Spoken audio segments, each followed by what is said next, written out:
हिंदी में यूपीएससी की तैयारी से संबंधित प्रोग्राम्स को देखने के लिए सब्सक्राइब करें स्टडी IQIAS हिंदी। हेलो दोस्तों, मैं मनोज कुमार आप सभी लोगों का स्वागत करता हूं आपके अपने चैनल स्टडी IQIAS हिंदी पर। तो दोस्तों, मॉडर्न इंडिया की जो सीरीज हम लोगों ने स्टार्ट की है उसमें आज हम लोग छठे लेक्चर की ओर बढ़ रहे हैं और आज इसमें जो हमारा टॉपिक है वो है नवीन क्षेत्रीय राज्य। यानी कि पिछली क्लास में हम लोगों ने चर्चा की थी मुगल साम्राज्य के पतन और क्षेत्रीय राज्यों के उदय को लेकर के, भाई उन राज्यों का उदय कैसे हुआ, किस तरीके से हुआ। आज इसमें चर्चा करेंगे जितने भी इंपॉर्टेंट रीजनल स्टेट्स हैं कि मुगलों के डिक्लाइन के बाद में जो छोटे छोटे राज्य उभर करके सामने आए वो कौन कौन से राज्य हैं और उनके समय की प्रमुख गतिविधियां क्या क्या हैं, उन पर सभी पर हम लोग चर्चा करेंगे।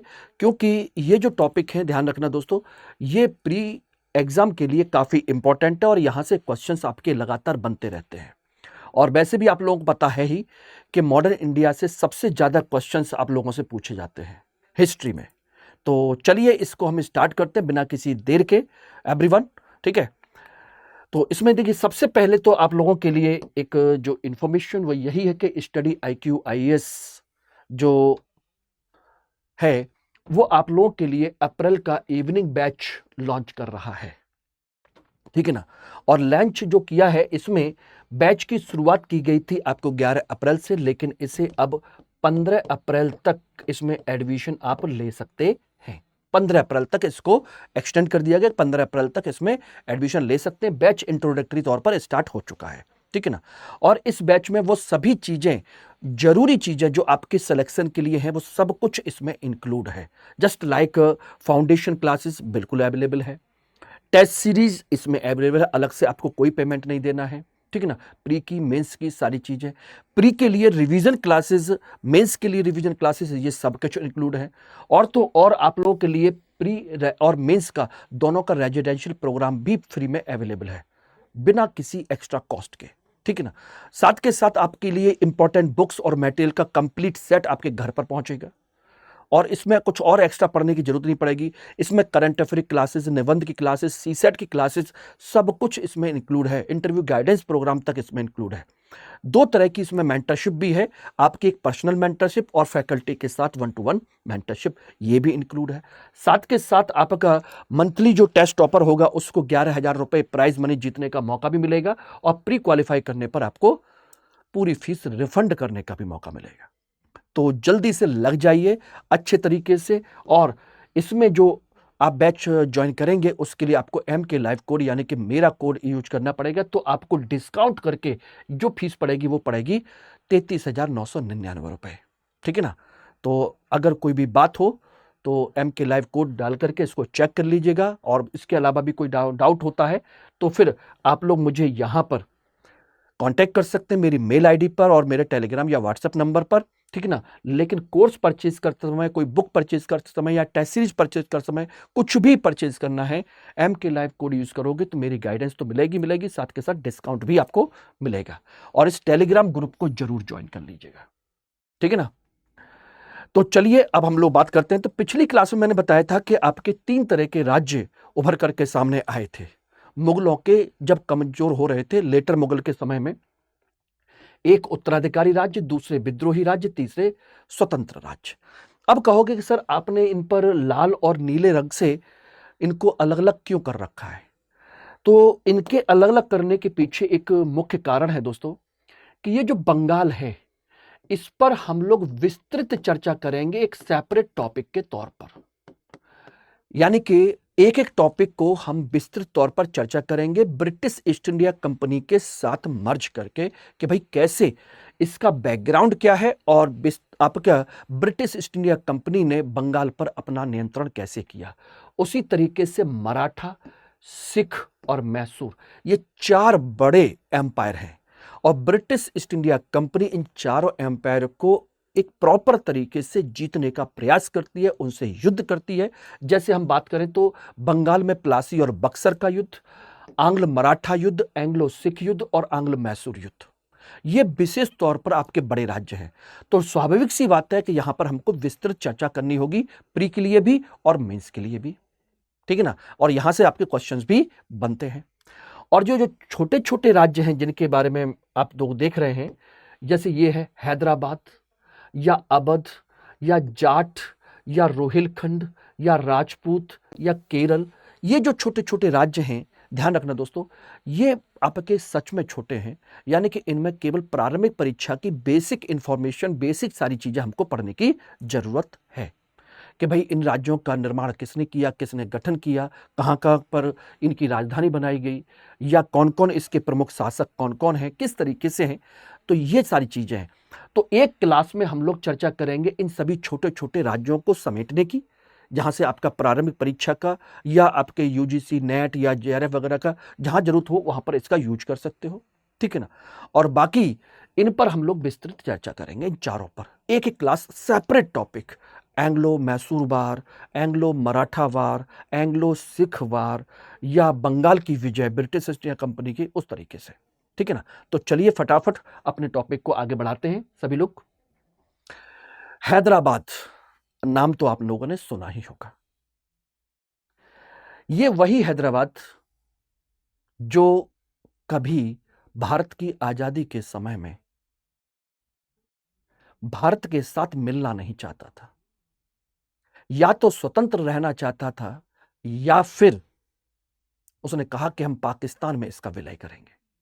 वही निजाम ऑफ हैदराबाद, वही निजाम ऑफ हैदराबाद जिन्होंने कभी महात्मा गांधी को अफ्रीका में आंदोलन के समय में टॉलस्टॉय आश्रम बनाने के लिए एक अच्छी खासी रकम 25,000 रुपए उस समय में उन्होंने दान में भेजी थी।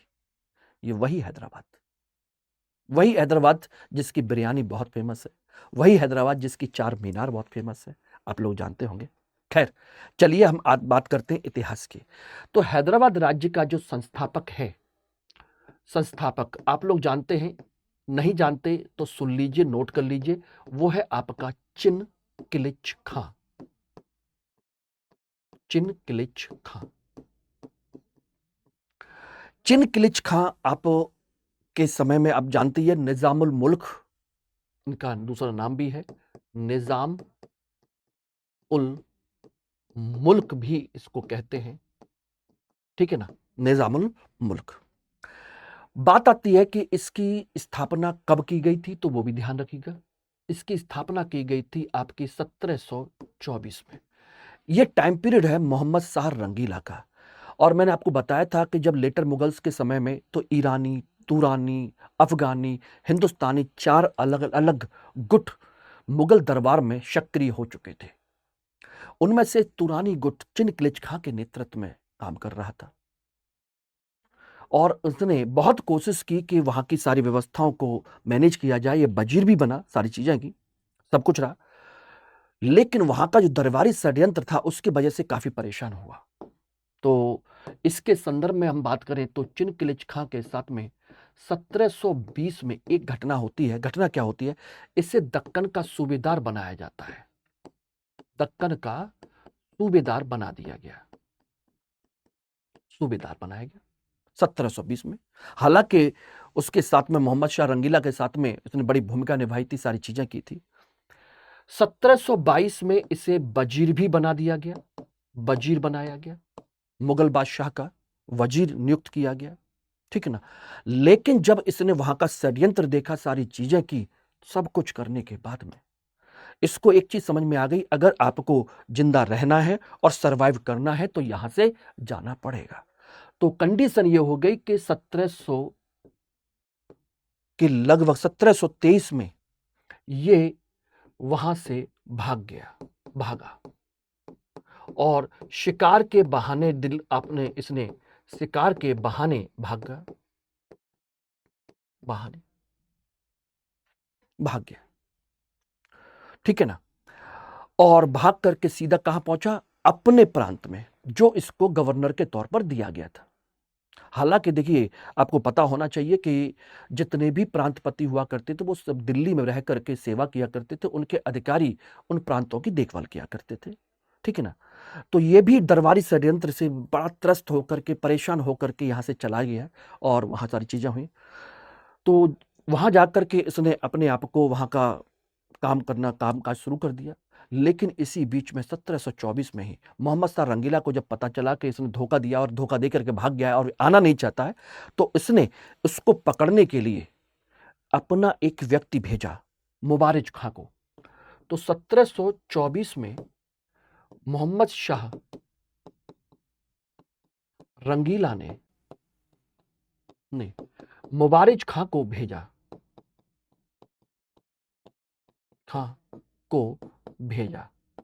किस लिए?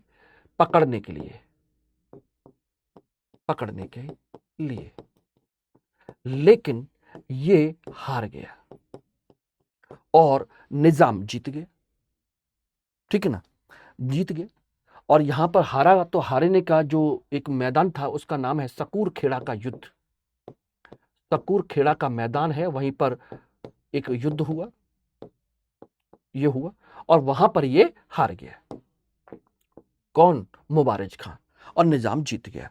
और जब निजाम जीत गया तो अब दक्कन पर क्या होगा? लेकिन निजाम ने बड़ा अच्छा काम किया था। उसने मुगल बादशाह के साथ कोई गलत काम नहीं किया, बल्कि इसने 1724 में स्वयं को स्वतंत्र घोषित कर दिया, स्वतंत्र घोषित किया। बोले कि अब मैं इस राज्य का क्या हूं?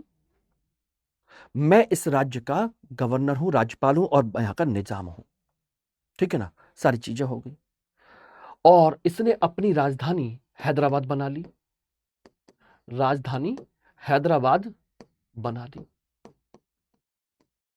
बनाई। अब मोहम्मद शाह रंगीला क्या करे? लेकिन इसने सबसे बड़ी चीज थी, उनसे मुगलों से संबंध विच्छेद नहीं किए, ठीक है ना।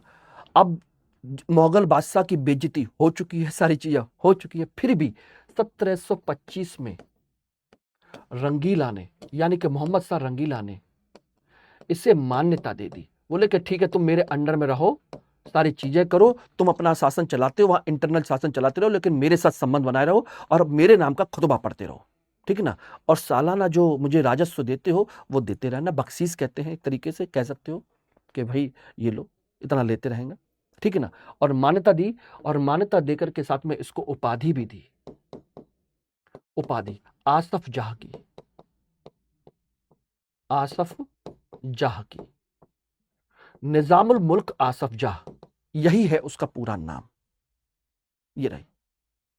और इस तरीके से इसने अपना साम्राज्य वहां पर बनाया, सारी चीजें की, अपना सारी चीजें कर ली, और इस तरीके से ये सारा कुछ हुआ। लेकिन यहीं पर आपको एक चीज और पता होना चाहिए, इसी हैदराबाद जो क्षेत्र है ये रहा, इसी क्षेत्र में एक छोटा सा हिस्सा है जिसे हम कहते हैं कर्नाटक। क्या कहते हैं? कर्नाटक। और ये पूरा है हैदराबाद। आगे चल करके ये पढ़ोगे, जैसे हैदराबाद मुगल साम्राज्य के अंडर में ही रहा, नाम मात्र की उसकी सत्ता को स्वीकार करता रहा और अपने आप को निजाम घोषित किया, उसी तरीके से कर्नाटक के नवाब ने अपना कर्नाटक का क्षेत्र अलग कर लिया और निजाम के अंडर में रह करके निजाम को खाली मान्यता दी और अपना काम अलग कर लिया। कर्नाटक का नवाब, आगे जाकर के सुनोगे कर्नाटक का नवाब अनवरुद्दीन, चांदा साहब, इन सब लोगों के बारे में जब आप आंग्ल फ्रांसीसी युद्ध या कर्नाटक युद्ध पढ़ोगे तब ये सारी चीजें आएंगी, डुप्ले के समय में, ठीक है ना। तो उस समय में ये सारी चीजें रहेंगी, ठीक है।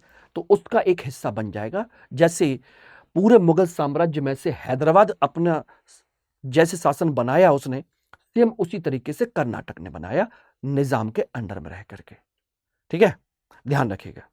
तो एक तो मोटी मोटी चीजें हैदराबाद के बारे में ये जाननी है, बाकी पूरी लिस्ट हमको जानने की आवश्यकता नहीं है कि हैदराबाद में कौन कौन निजाम आए, क्या क्या हुआ, किस तरीके से हुआ, वो सब हमारा अभी कोई काम नहीं है।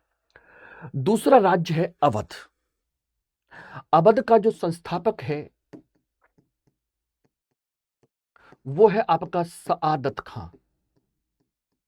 ये वही सआदत खां जो मैंने पिछली क्लास में बताया था कि नादिर शाह ने जब आक्रमण किया तो सुसाइड कर लिया था, सआदत खां। और इसकी खास बात यह थी कि सआदत खां को 1720 में मोहम्मद शाह रंगीला के समय में ही इसे अवध का नवाब बनाया गया, कि भाई तुम वहां की शासन व्यवस्था देखो और सारी चीजें करो। नवाब बनाया, ठीक है ना। और इसे बुरहान उल मुल्क की उपाधि दी। बुरहान उल मुल्क की उपाधि दी। ये ध्यान रखिएगा, किसकी? बुरहान उल मुल्क की उपाधि इसको दे दी गई। लेकिन ये महत्वाकांक्षी था, थोड़ा सा लालची भी था। तो परिस्थितियों को देखते हुए इसने 1722 में सूबेदार बना दिया गया कि भाई यहां तुमके प्रॉपर तरीके से प्रॉपर सूबेदार घोषित हो गए, यानी स्वयं को सूबेदार के तौर पर घोषित कर दिया गया, ठीक है ना। अपने आप को सूबेदार मान लिया। लेकिन 1739 की घटना पता है ना? 1739 नादिर शाह का आक्रमण और नादिर शाह के आक्रमण के समय इसने आत्महत्या कर ली। ये कर लिया इसने। और इसके बाद में एक इंपॉर्टेंट नवाब और आते हैं, उनका नाम है सफदर जंग। तो इसके बाद में जो दूसरे नवाब हैं वो हैं आपके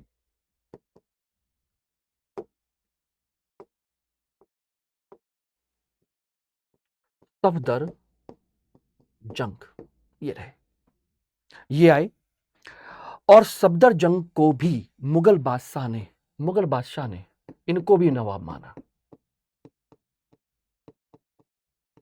नहीं, नवाब ही माना। बोले कि आप भी हमारे नवाब ही हैं, नवाब माना। और साथ के साथ इसे वजीर भी बना लिया, भी बनाया। इसीलिए ये कहलाए नवाब वजीर कहलाए। कि कौन कहलाए? नवाब वजीर। और पहला नवाब वजीर बना जिसको नवाब और वजीर दोनों का ओहदा दिया गया हो। तो ये पहला नवाब वजीर बना, ठीक। इसके बाद दूसरा हम बात करें तो और कौन है? इसके बाद आते हैं शुजा-उद-दौला। नाम तो सुना होगा आपने, शुजा-उद-दौला, ठीक है ना। शुजा-उद-दौला। और शुजा-उद-दौला वो है जिसने मुगल बादशाह शाह आलम को संरक्षण दिया,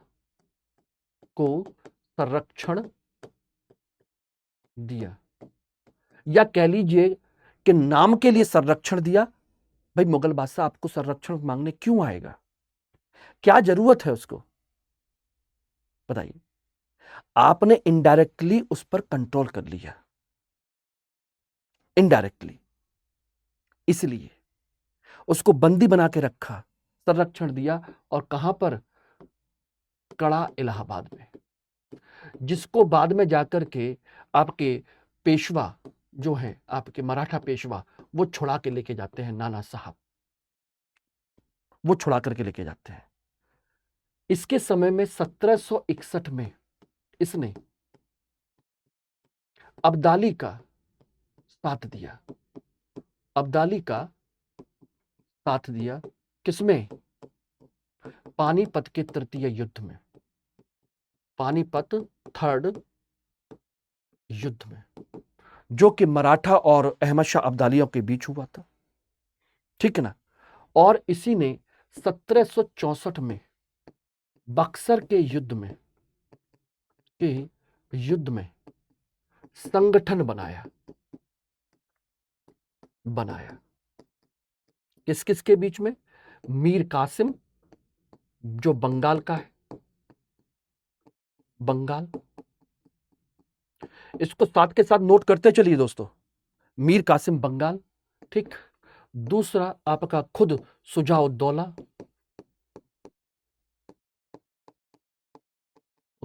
अवध। और तीसरा शाह आलम मुगल बादशाह, शाह आलम मुगल बादशाह।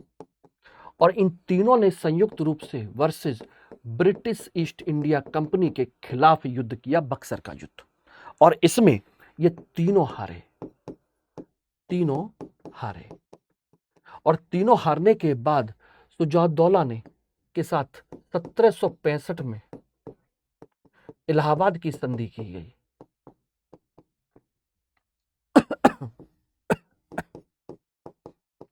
इलाहाबाद की संधि की गई।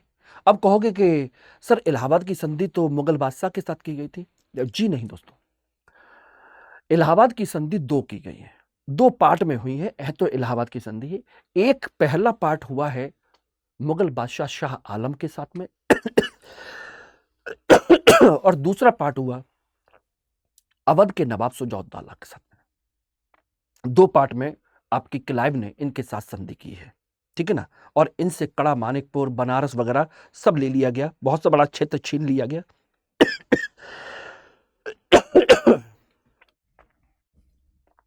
ठीक है। इसके बाद अगला जो आते हैं वो है आपके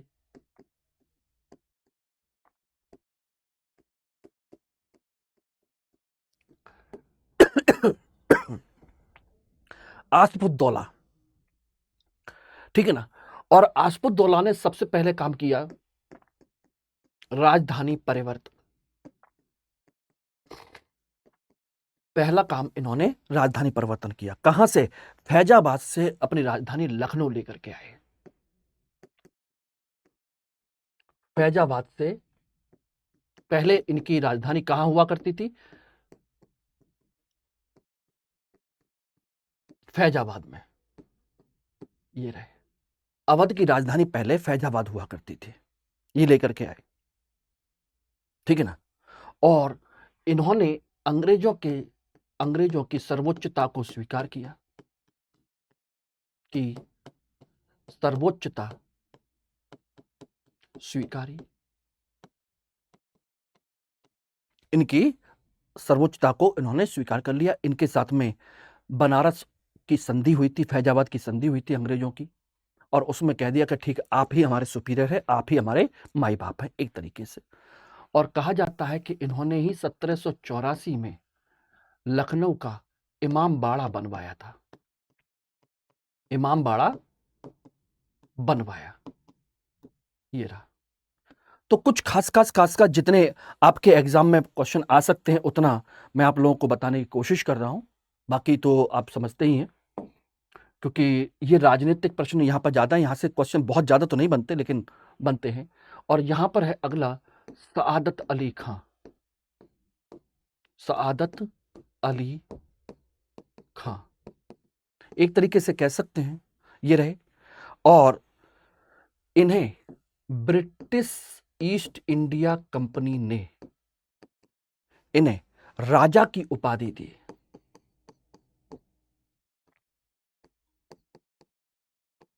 उपाधि दी थी क्योंकि ये उनके साथ में जुड़े रहे और उनको जीतने में, उनके हर तरीके से सहायता करने में सारे काम किए। और अंतिम नवाब बना बाजिद अली शाह। बाजिद अली शाह। इन्हीं के समय में ब्रिटिश ईस्ट इंडिया कंपनी ने अवध का विलय कर लिया। अवध का विलय कर लिया किसके आधार पर? कुशासन के आधार पर।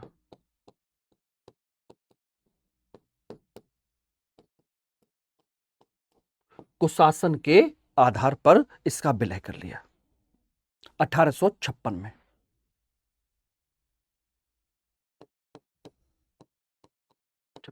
और इसीलिए इन्होंने 1857 के विद्रोह में भाग लिया। और बाद में यह अपनी मां के साथ नेपाल चले गए, नेपाल भाग गए, ये रहे।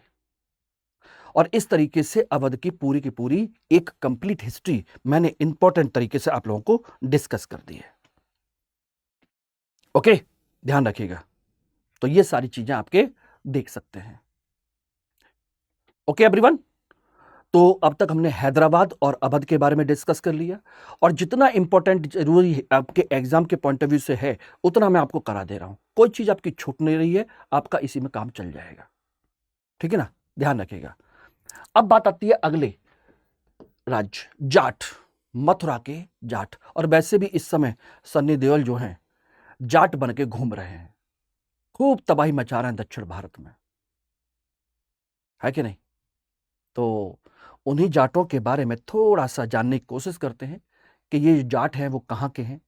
दिल्ली, हरियाणा, पंजाब, राजस्थान वो रहे, लेकिन इनमें से जो मूलतः जो हैं वो है आपके यूपी, और यूपी में भी मथुरा, आगरा, ठीक है ना, राजस्थान में भरतपुर, और हरियाणा का क्षेत्र, हरियाणा पलवल इत्यादि वाला क्षेत्र, इस समय ये यहां का डोमिनेटिंग एरिया था। और ये जो जाट हैं ये अच्छे, मजबूत और संगठित किसान माने जाते हैं, ठीक है ना। और इन्होंने बाकायदा औरंगजेब के खिलाफ शुरू से ही अच्छा खासा विद्रोह कर रखा था, क्योंकि समृद्ध किसान थे और हिंदू भी हैं अपने आप में। तो जैसे ही औरंगजेब की कुछ नीतियां इनके खिलाफ शुरू हुई तो समझ लिए इन्होंने फिर किसी की सुनी नहीं, विद्रोह किया तो किया, और बाद में जाकर के फिर इन्होंने मथुरा में, भरतपुर में अपना जाट राज्य बना लिया। अब इनमें से कौन कौन प्रमुख जाट शासक हैं, कौन कौन लोग हैं, इनको हम लोग देखने की कोशिश करते हैं और समझने की कोशिश करते हैं।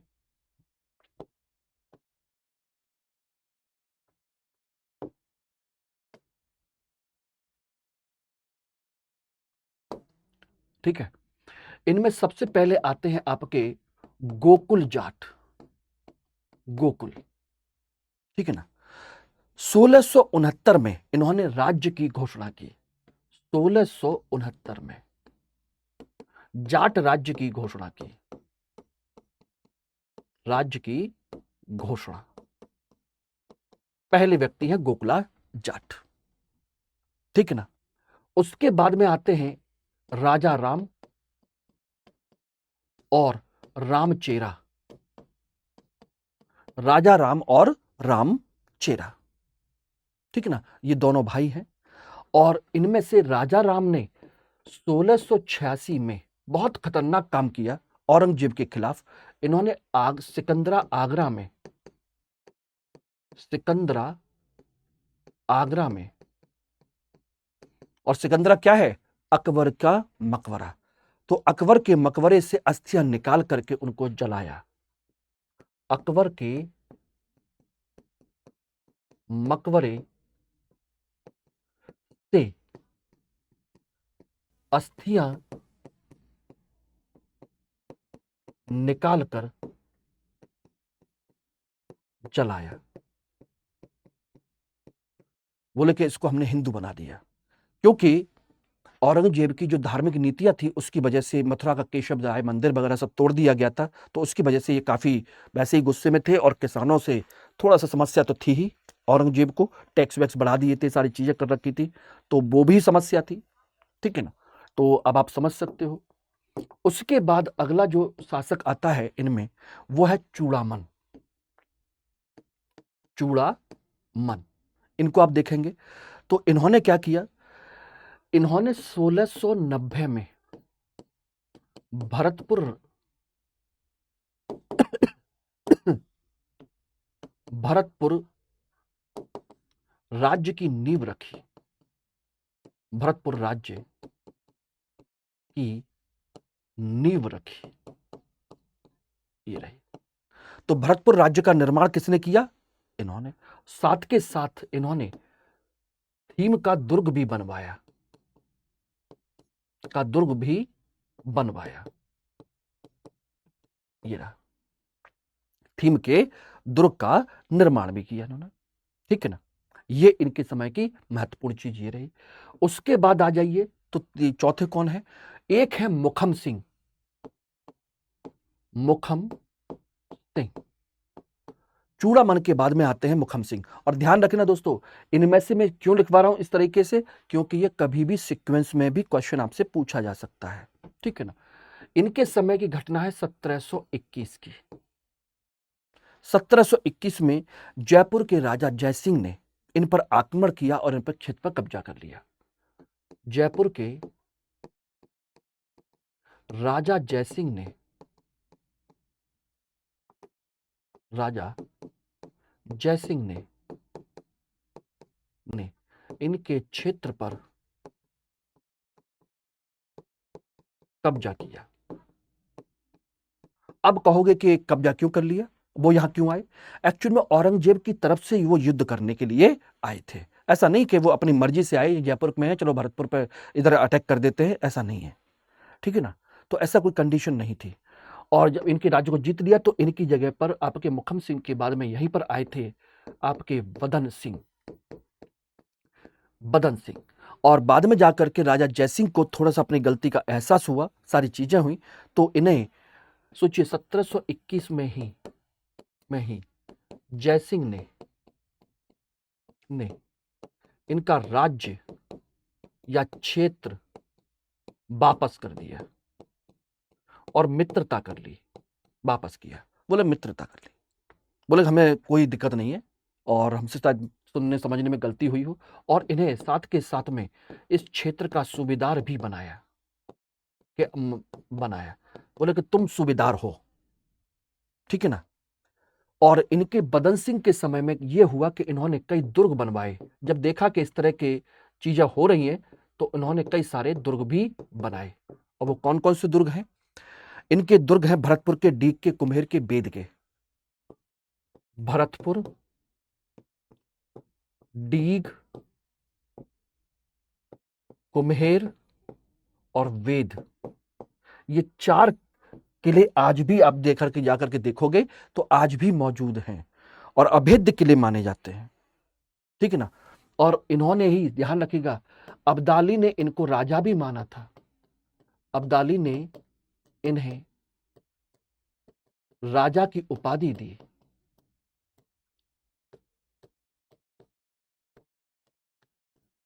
अहमद शाह अब्दाली।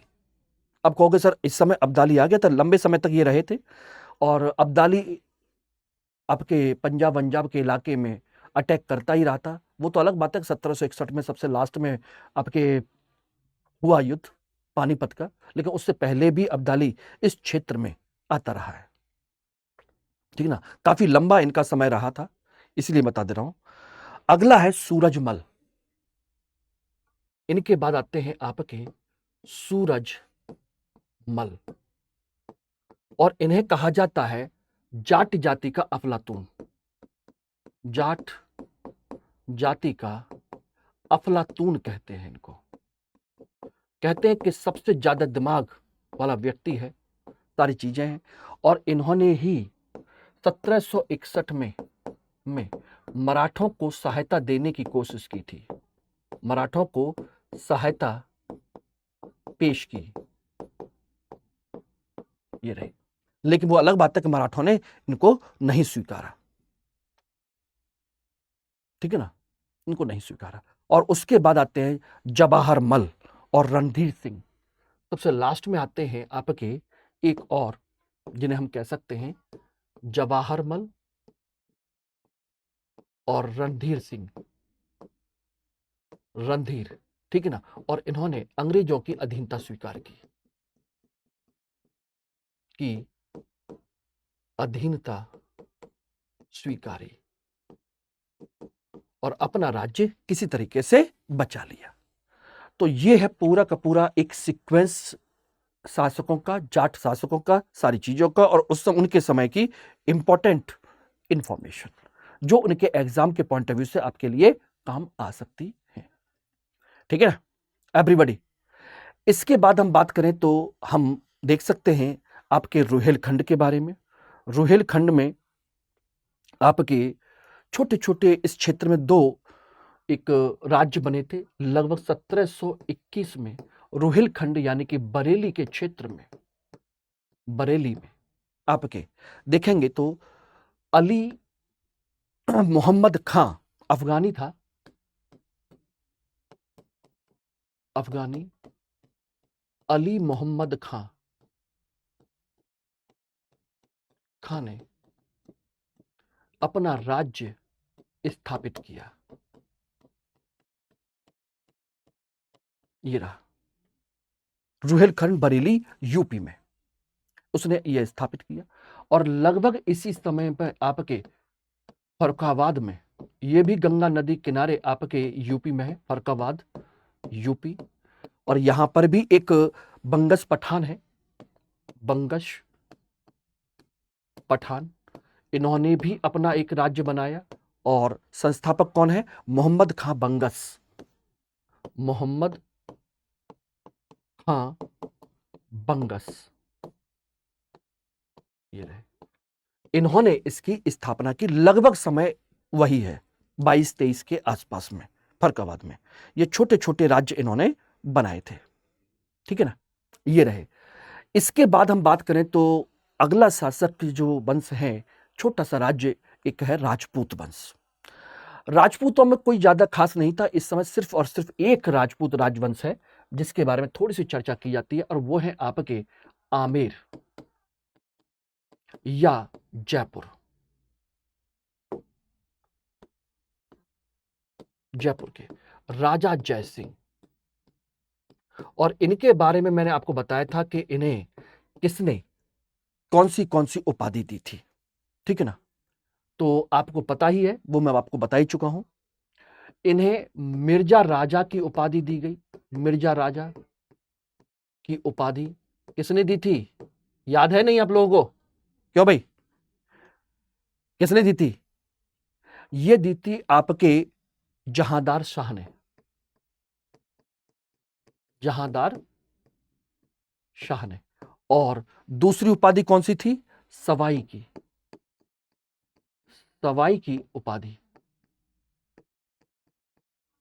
और ये किसने दी थी? ये दी थी आपके फर्रुखशियर ने।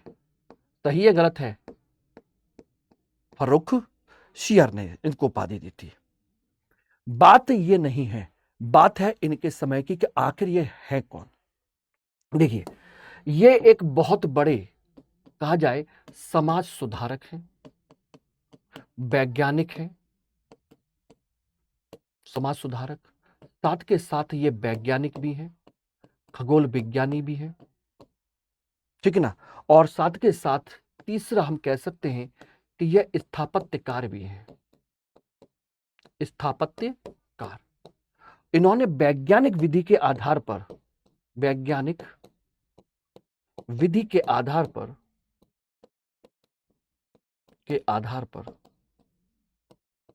जयपुर शहर बसाया, जयपुर शहर बसाया। कछवाहा राजवंश है ये, कछवाहा राजवंश, ये रहे। यही राजवंश जिन्होंने अकबर के समय में अपने वैवाहिक संबंध मुगलों से स्थापित कर लिए, सारी चीजें होगी।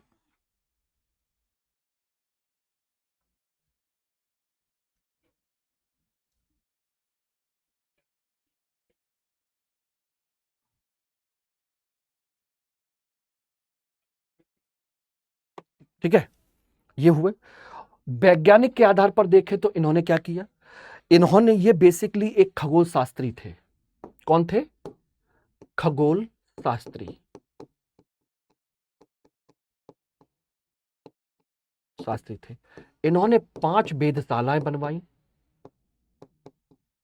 देखिए, सारी चीजें आपको एक जगह पर कंपाइल करके मिल रही हैं, बस उतना ही आपको काम करना है। 5 जगह पर, कौन कौन सी 5 जगह हैं? जयपुर, दिल्ली, उज्जैन, मथुरा, और बताइए कहां? वाराणसी, वाराणसी। तो जयपुर, दिल्ली, उज्जैन, मथुरा और वाराणसी, 5 जगह पर इन्होंने वेधशाला बनवाई। और साथ के साथ एक जिच ए मोहम्मद शाही नाम की एक किताब भी लिखी, यूक्लिड, जिच ए मोहम्मद शाही। ये एक किताब टाइप की इन्होंने लिख करके दी। किताब मत कहिए, बल्कि एक तरीके से कह लीजिए कि खगोल शास्त्र पर एक पूरा का पूरा एक, कहा जाए कि चार्ट तैयार किया है इन्होंने। एक प्रकार का ये चार्ट है, ये रहा, वो उन्होंने तैयार किया, ठीक है ना। और समाज सुधारक के तौर पर ध्यान रखिएगा, इन्होंने विधवा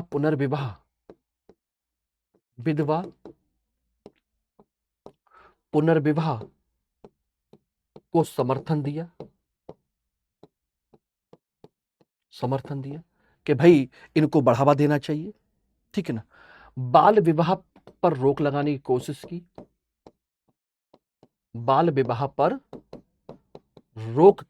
की, इन्होंने, ठीक है ना। और साथ के साथ दहेज प्रथा पर भी इन्होंने प्रतिबंध लगाया, दहेज प्रथा पर प्रतिबंध इन्होंने लगाया था। तो ये कई सारी ऐसी चीजें हैं जो हम लोग इनके बारे में देख सकते हैं। एवरीवन,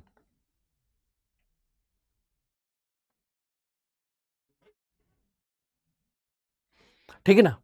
तो ये रहा। और इसके बाद में अगर हम बात करें तो एक है केरल राज्य। केरल राज्य बेसिकली देखा जाए तो हम केरल राज्य नहीं बल्कि कहिए कि एक विजयनगर साम्राज्य था, विजयनगर साम्राज्य। और विजयनगर साम्राज्य टूट कर 5 भागों में बटा। जैसे आपका बहमनी साम्राज्य था, बहमनी साम्राज्य के 5 भाग थे, उसी तरीके से यह भी आपका टूट गया था। और कौन कौन से साम्राज्य बने? एक बना आपका कालीकट, जहां पर आप लोग जानते हैं कि पहला पुर्तगाली यात्री जामोरिन के दरबार में, जामोरिन के शासक के यहां आया था, कालीकट में आया था। दूसरा राज्य बना कोचीन बोले तो केरल, कोचीन। तीसरा बना चिरक्काल,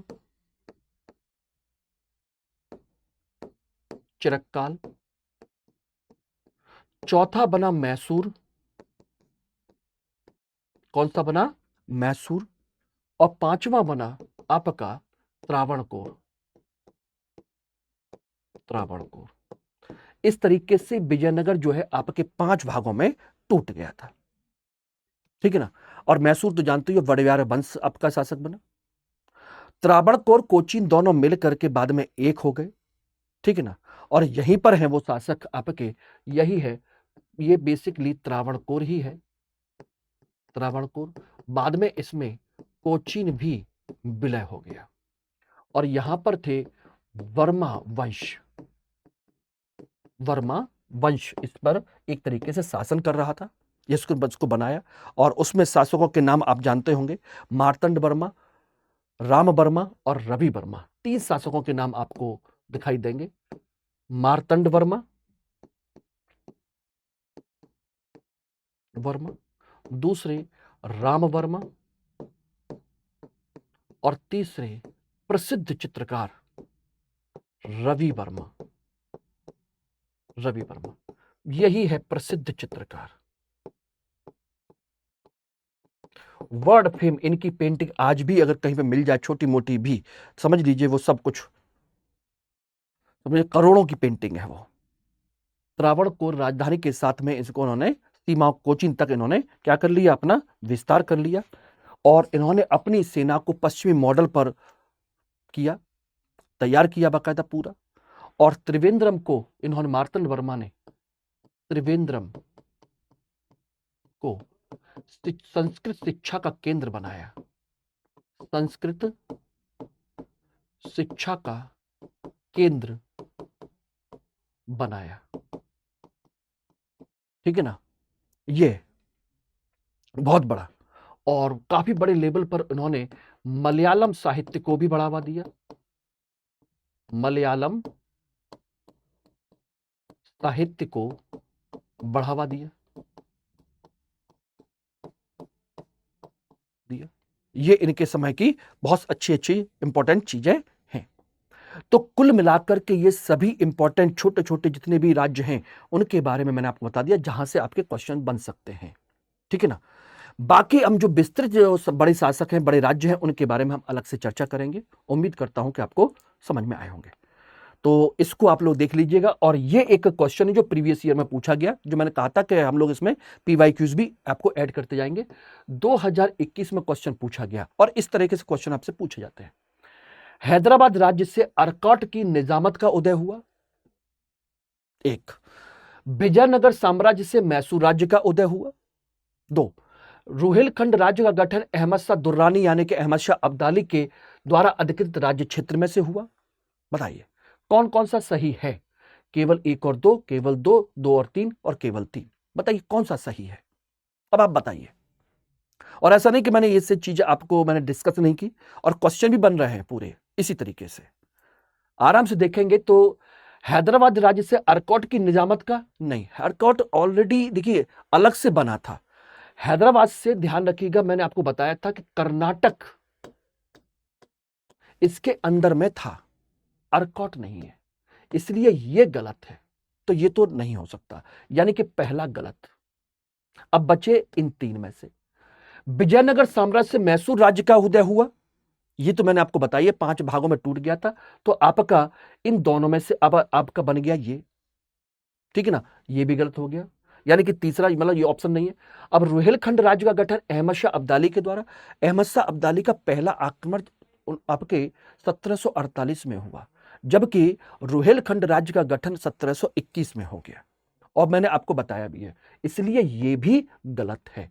तो बताइए आंसर क्या हो गया?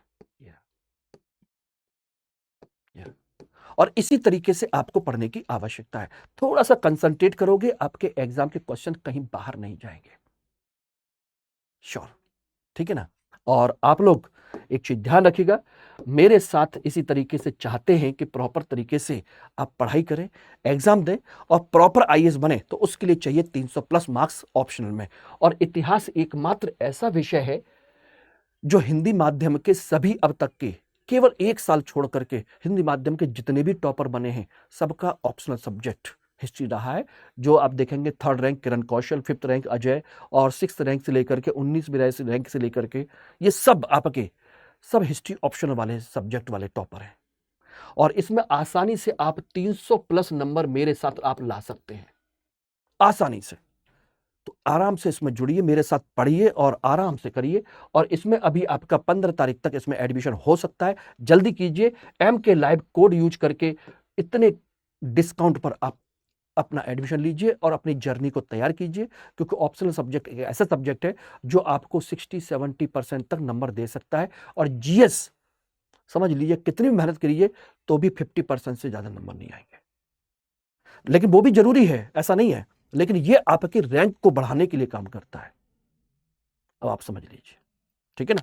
बाकी कोई भी डाउट हो, कोई भी चीज हो, तो मुझे यहां कनेक्ट कर लीजिए। लेकिन कोर्स परचेज करते समय MK लाइव कोड लगाना मत भूलिएगा, और PPT के लिए टेलीग्राम ग्रुप जरूर ज्वाइन कर लीजिएगा। हिंदी में UPSC की तैयारी से संबंधित प्रोग्राम्स को देखने के लिए सब्सक्राइब करें स्टडी IQ IAS हिंदी।